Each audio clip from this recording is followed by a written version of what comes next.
what I want to say. And like it's dreads. Come here, like There this. we go. What? Okay, perfect. Hey everybody, it's Jill. On behalf of Flute Center, I'm in Berlin right now with Egor Egorkin, solo piccolo of the Berlin Philharmonic. And today I'm just gonna ask him a couple of super fun questions so you can get to know him better. First of all, hi. I'm really thrilled to be part of the interview because Flute Center is an epic place and obviously I agreed to do this because I cherish all the workers there and the entire community. So, how do you say? Shout out. Yeah. So, my first question on behalf of Flute Center is for you to tell us about your instruments that you play. So I have my flutes here. We start with a case, if I dare. Yeah. That's kind of, I got it as a wonderful present.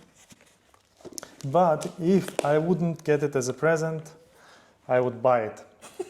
I totally love it. I'm not sponsored by the guy, but it's These are one carbon. of the cases you can like throw off a bridge and it'll be fine, right? Well, we can try. What we can try is that I'm doing it like on a daily basis. Mm-hmm.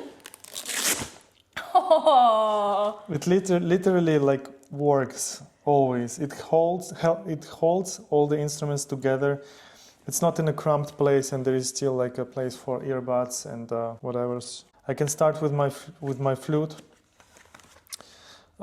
It's quite straightforward. Silver, not new, Brennan Cooper 2214. So that's the case. Yeah, and I have a monkey head joint for now. And I love my mechanics. This is a Brugger mechanic. Basically indestructible, but it's fixed by Mr. Nomura in Tokyo. And I absolutely cherish his work because before making any changes, he measures everything. Oh. Just to have this safe checkpoint to come back to, right? Right. It's wonderful. So he never throws anything away. So in case you want to come back to exactly this cork on the second thrill, I have to be like open. I know that basically you can fix flutes by anywhere. So many masters, and I got really close with him, and I must say it got me through Corona, so I wasn't playing much, but 2 years without fixing, it was a big deal for me. And I have just silver, gold. This is I think it was 14, and this the crown is 10 karat. Yeah, 14 karat, 10 karat. And that's pretty much it. It's really like a straightforward silver flute. And as for Piccolo, I bought it from Mr. Emanuel Paiu himself. And I was really lucky because I did it in my academy time when I was getting into the orchestra of Berlin Philharmonic. And it kind of helped me to melt down myself into the sound of the orchestra. Oh, yeah. It's very, it's not easy to play, but cork pads, first of all, I must say, these cork pads, they absolutely deliver. They're really fast. Oh, yeah.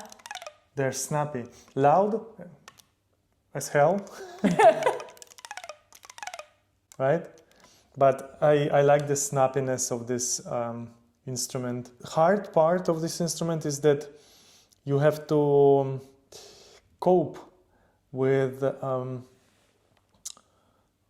these keys that you pay attention to every movement, literally. It's like so demanding to be control of your fingers, so that This is one of the aspects. But I think there is no perfect instrument, and especially when I brought this to Mr. Brown.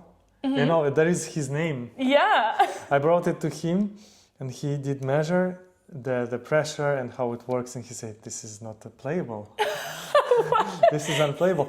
And I was like so thrilled to say, I managed to make like 6 Shostakovich last week with this, and it was okay. It was fun. Did he adjust it or anything while you were there? No, he didn't adjust. No, he said like it is actually cut a little bit here. If you can look here, it's a little adjusted. It's, right. The edge is a little like slurred down, like a slight carve. So the edge is not anymore exact 90 degree or whatever degree they have there. It's really like this small wave before, right? So I put it here. I don't know if you can see this. Right. So the edge is a little bit carved, and I think it was a lucky carve. I'm sure I would cope with the original one, but this makes my sound somehow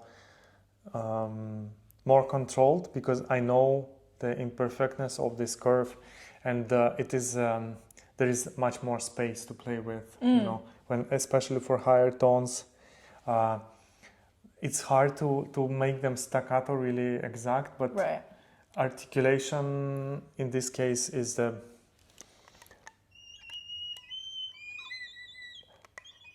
just the knowledge of where it is actually on the labium helps me to deliver much mellow sound that I deliver with original, completely like sharp edged brown piccolo. That's what differs my instrument from others. Of course, you can see that this one key here, instead of 2. This is this is the speciality of Brown scale, that you have one key here on the thumb instead of 2, and it impacts intonation. It's much more stable scale. Oh, interesting. I don't think I've ever seen that before. Yeah, that's the missing point sometimes. But yeah, I love the scale. I love how equal it is. I know that I can make drastic changes in sound, and I love this instrument. I played for already like almost 15 years.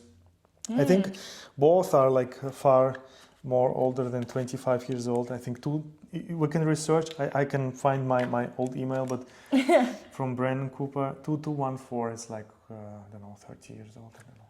It's really old. Now they are much bigger numbers.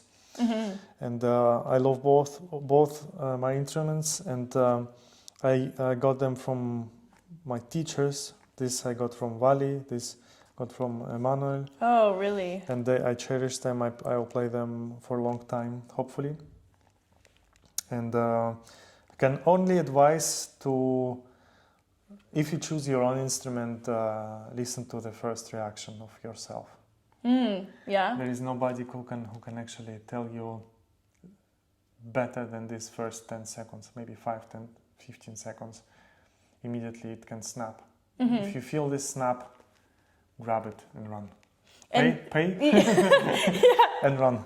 But that's you can also ask, of course, colleagues and stuff, but that's a different topic, how to choose instrument. Did both of your teachers, were they like, oh, you should try these instruments that I have, or how did that work? I tell you the story of flute. I got from Adams. It was a wonderful offer from them. They offered me amazing Haynes, like Fusion model 95.5 with this gold impact. Whoa. You know, that's an amazing flute. It was so bright, so shiny, so new. So it's a technological. For me, it was like wow. And they immediately cut the price for me. It was like drastic change in price, and I was like, of course, I'll just buy it. I'll just buy it. And I brought it to my teacher, and she said, can I try? And she tried it, and she said, if you don't buy it, I will buy it. And I said, well, it sounds amazing by you. So she had this Brandon Cooper as her spare flute. And she thought, okay, yeah, why should I keep one? So, I mean, and she offered me to try this one. And that's what happened to me. It just snapped. You know, You the just knew. offset G. Oh, it's my flute. Yeah. And I was like, this is my flute. That's it. I have a steel original head joint. Oh, okay. And there is a golden riser inside. Absolutely gorgeous, gorgeous flute. And I immediately felt myself like at home. So I wish to anybody who will choose instrument to experience exactly this feeling, because it's amazing when once you grab it and it just this yours. You know? Right. Oh, this great. This is a great feeling.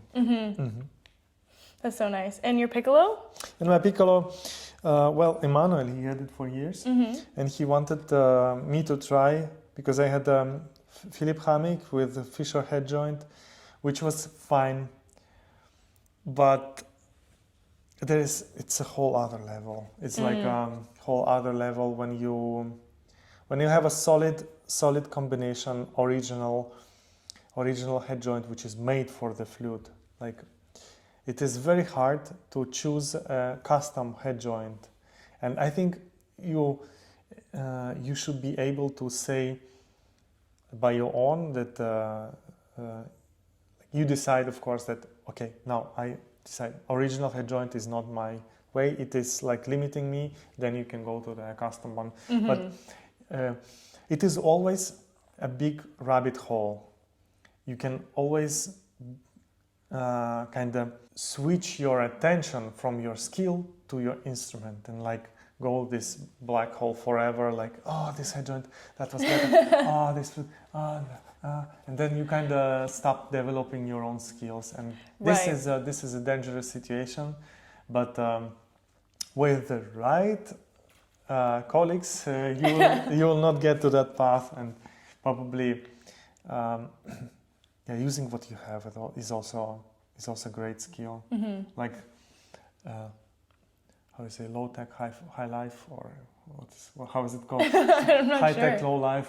Yeah. Basically, yeah, the technology is kind of in this way.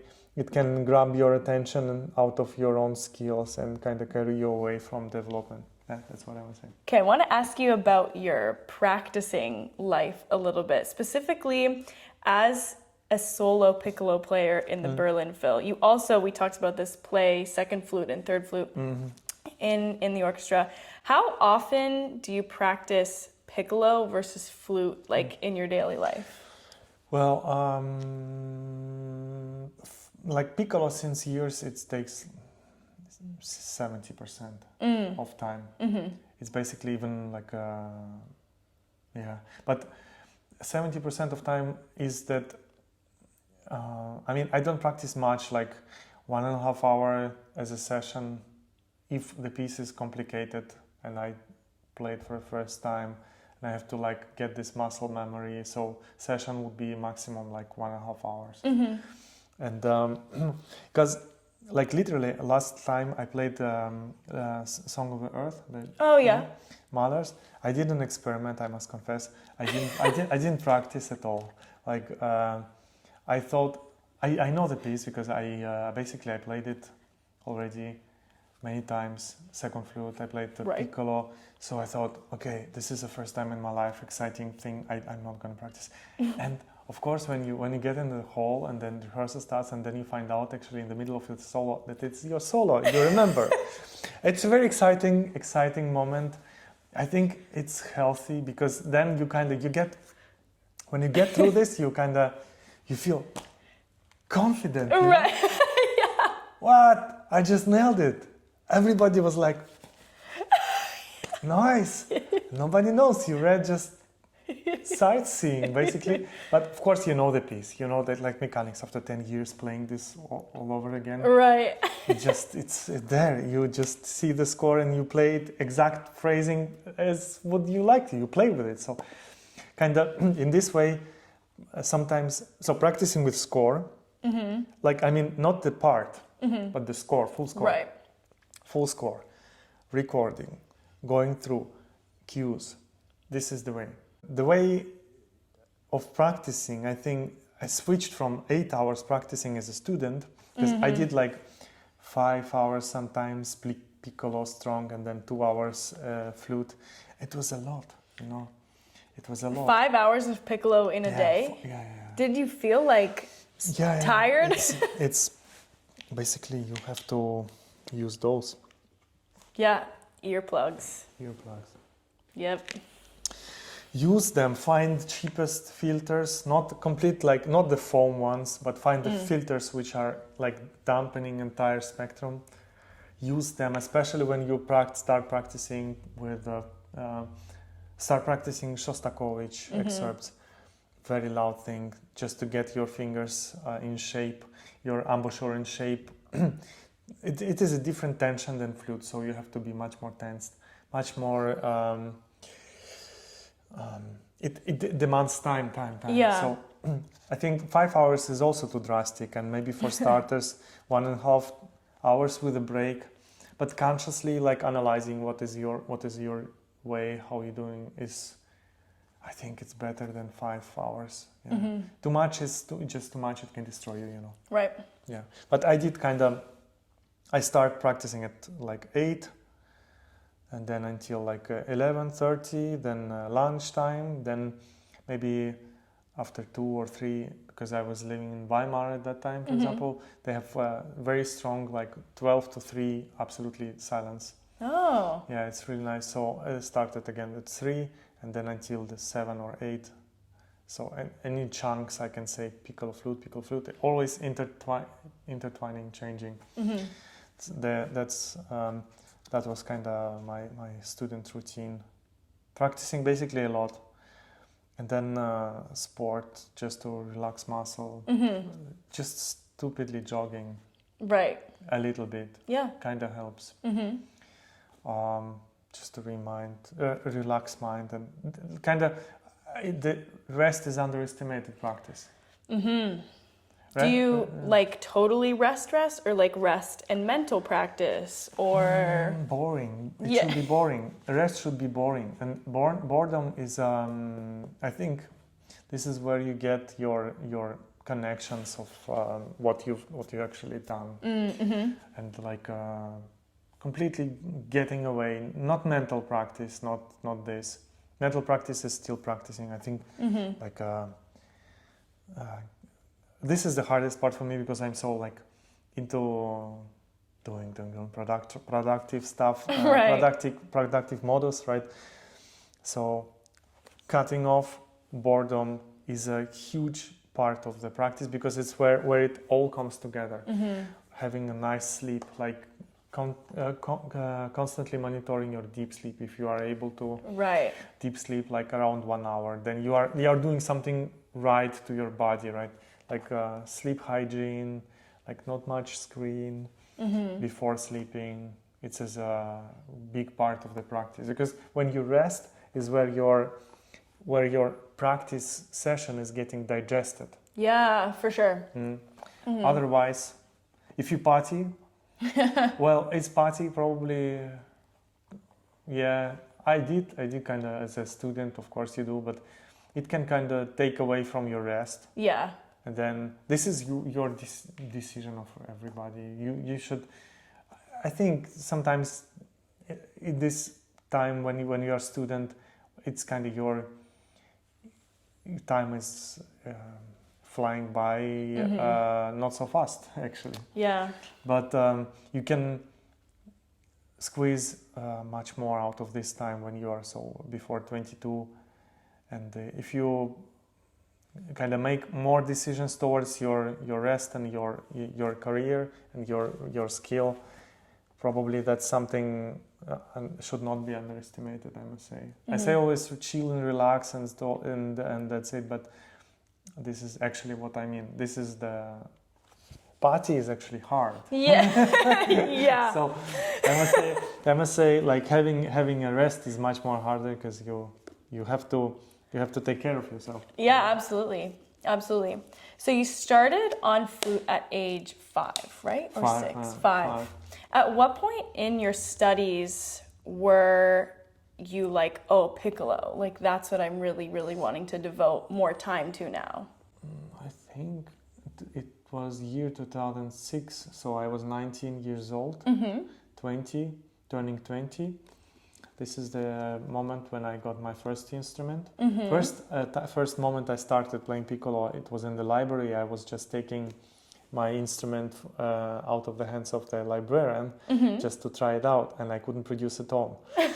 So it was really, I would say, discouraging. Yeah. Especially in front of the person, like, okay, good, I take it. Yeah. And she was like, okay.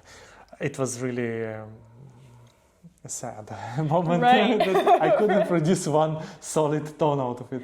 Wow. But basically, yeah, it was Philharmonic, and the pads were dying. And that's it. But it was the Piccolo's fault. It was a Piccolo's fault. Yeah. No, it's really like when I was 20, so it's already time passed. So if you do start with piccolo early, and you find kind of you like it, you find yourself fine with it, maybe you should go this. If it's the second part of the question, if people would go this path of solo piccolo, but you have to be. I must say it's a little different story than other instruments. You sit a lot, you wait a lot, and then you have to deliver like nobody in a time of like 10 seconds. It's, if I dare to say, it's like sniper's work. Like literally, you go there. My friend had an amazing impression. He said, like, you sit there with katana sword and waiting half an hour, and then hair falls down, and you have to cut the hair, split the hair into, and then you sit there again. Basically, yes, it's like this. If you feel yourself fine with this approach of waiting, and then you are also adrenaline addicted a little bit, because it's highs. It's high highs, yes. Yeah. It's high highs, definitely. It's not for if you are not into stress. Like you have to stress is a part. So this like the piccolo itself, you know, you can try to cutify it and you try to kind of cut the sound, but then you miss the point. You miss that this is the shrill instrument sometimes, and it's the teeth part of the orchestra sometimes. It's like shiny diamond eye. I don't know how to. It's my cat.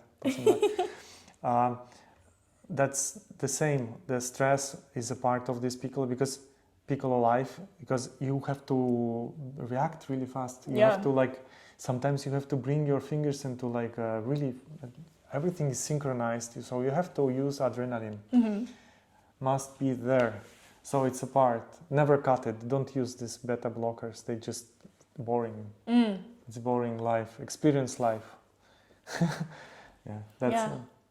And so for some flute players out there that are just starting to really get into the piccolo, do you have recommendations for maybe exercise books or etudes or fundamentals that are really useful for that? Absolutely. De la Sonorité, Orange book, Trevor Way. I don't know. It's the piccolo book? Yeah, the piccolo book. Yes, the orange one with, because it gets kind of. It's like this big. It's this big. Yes, it's totally worth it, because they. It's a pinnacle of piccolo practice, because they dissolve every solo, and kind of they show how to practice for Tchaikovsky. They show how to it's gorgeous. It's I think it's a holy grail it's a Bible of piccolo, basically. Okay. Wonderful thing. Good recommendation. Yes, piccolo and flute. I must say they can. Piccolo can disturb your sound on flute. So if you decided to be like solo flute, don't pay attention to piccolo much, because it can kind of impact your flute and can squeeze you out of the normal sound. Definitely. Okay. Good to know. But when you practice piccolo, kind of starting as a flute player, of course we start mostly as a flute players, and you should kind of keep in mind that you have to shift your shift your system. Like it's not anymore using the entire system. It's kind of a little bit more squeezed and a little bit more miniaturized. Mm-hmm. And this way, Piccolo can be itself. Yeah. Because it is miniature instrument. For sure. Right? Mm-hmm. I have a totally different question now.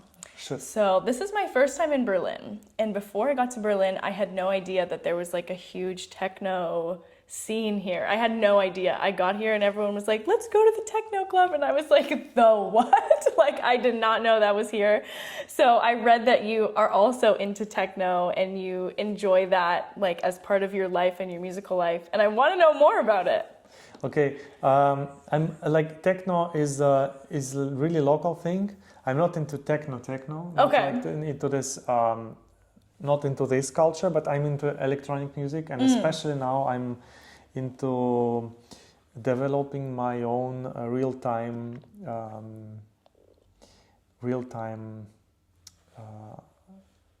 effects, so to say. Like it is something to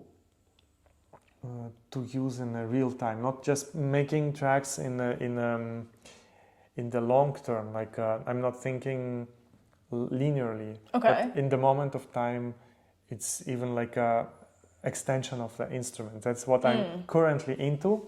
Like, is it like improvising? Partially, I would say. If you improvise, if you can improvise, but you can imagine that you can stretch your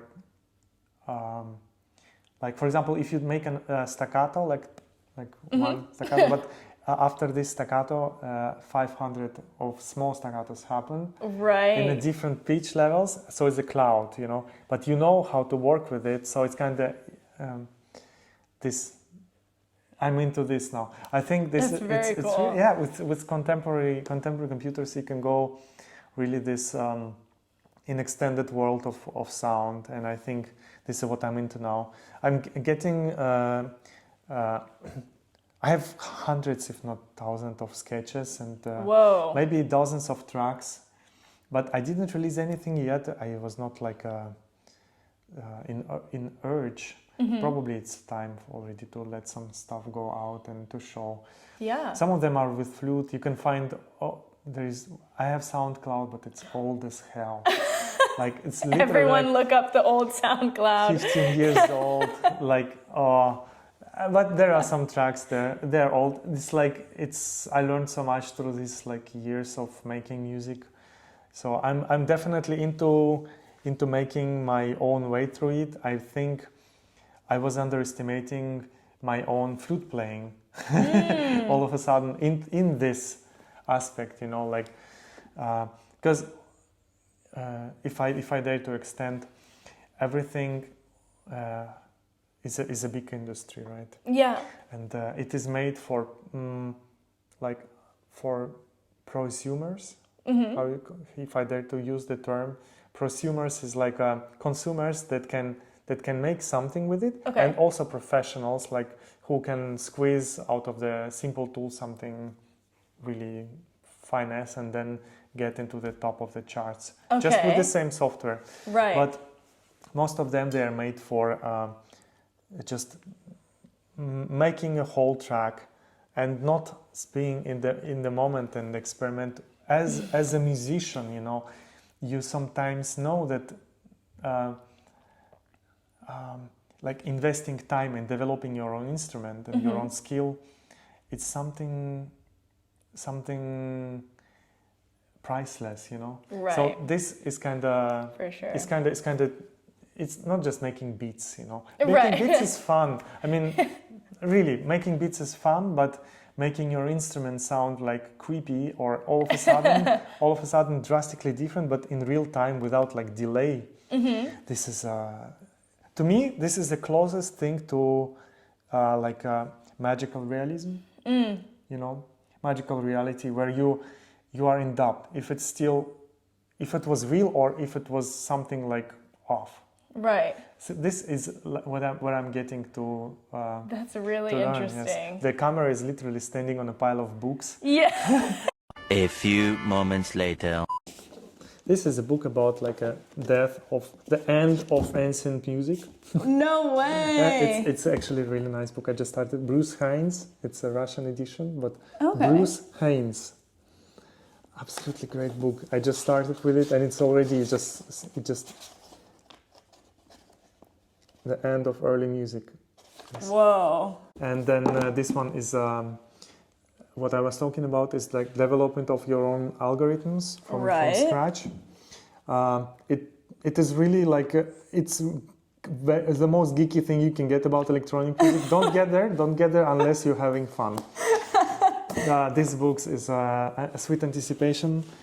I must say, like it's for me as a non-English reader. Yeah. I go through the most of the main ideas, but it's really, you know, it's like mind grinding. You have to. It's dense. It's dense. Yeah. I have to read a lot, and this is. Numismatics is like a use of mathematics in the music, and it's also a little too engineer-like. But what I find from here is that if I have some ideas from other book, I just look into this one to. What was I was looking last time? To physics. Oh, it's like all physics. Yeah, that's really cool. So sorry. Now we are getting into really deep stuff, but why not? So here I found the extension about like movement of physical objects. Okay. And imagine like bouncy sound. Yeah. You can make basically like emulation of mass object and apply it to sound. So it's fun. It's really cool. It's really fun. And the sweet anticipation, it teaches about like time. I think it's more like perception and mind. You think more what would listener experience while you play. Since years I have it. I cannot finish it since years, but still I kind of dip my toes into there. Microsound is like about this, what I was talking, that kind of dissecting one sound into the into the clouds. These are nice books, and I'm really excited to say that if you are obtaining a lot of time, you should definitely learn free tools. Please don't buy stuff immediately. Don't go there and because industry and I'm sorry to say, advertisement will fall always like buy this, buy that. No, please don't do this. Research free things, open source. Do you have suggestions of free software? Use what you have. You have already something on your laptop like GarageBand. Yeah, exactly. This is an absolutely amazing tool. And if you're starting out with the recording as a musician, use what you have. Just Logic. If you don't have, actually, all of a sudden I'm talking about like a Apple fanboy. Mm-hmm. But if you start making music and if you want to start making your own music, maybe the full package is Logic because it's like cheap. Right. $200. You pay one time, you don't pay for all upgrades. Mm-hmm. And other software, they are amazing, but they're very specialized, like Ableton Live, if you heard about this. Mm-hmm. This is made more towards production and also live music. Okay. But it still lacks in the real time. For me, it's a little bit, I'm still researching how can I fine-tune it to make it more closer to the reality, you know. But with this book, which is on top of the pile, I think I just hit the point a couple of months ago, and I'm really looking forward to developing this. I think I'm gonna do this for life. That's awesome. Yeah, that's cool. It's very, very cool. Well, is there anything else you'd like to share with our viewers at the Flute Center? Oh, yeah, definitely. Let me think. As a conclusion, listen to what you like. I think when you play, also try to find things what you like. And this is like the hardest part of our life, to find out who we are, what we like, where we kind of get energy from. Because sometimes somebody can set you on a path and say, this is the path. And then you just follow, follow, follow. But you can find yourself stuck because it's not your path. Finding your own way and like listening to yourself, this is an art. I know that it's gonna sound really strange, but I think our mind is a tool, is the only tool we have to perceive reality. So if you let it like literally, I know it sounds really boring, but boredom is where actually interesting thing happen. When you kind of let eyes close, sit there, 5 minutes of boredom, people call it meditation, okay. But in this boredom, what happens, you stay with yourself. Yeah. For some people, for the first time in their life. But this is where you can actually get into your thoughts. Don't push them away. They will come, but stay in the moment of now and just be there for 5 minutes. This boredom, golden. Absolutely golden. And this is the tool which can actually help you to find out about yourself. Because interesting thing, they will try to grab your attention, and this is where you get cherry pick the ideas, cherry pick the basically what you like is in there already. So we get so much swiping nowadays, and it's good because these are interconnection with other people, and it's a wonderful open world, but staying like in a balance important. Yeah. That's it. That's a great note to end on. Thank you so much for coming to talk to me and all of us today. It was so much fun to meet you and hear more about your life and your practice life and all of that stuff and your thoughts. So thank you so much from all of us at Flute Center. Thank you. That was Egor Egorkin. Catch you later. Ciao, ciao.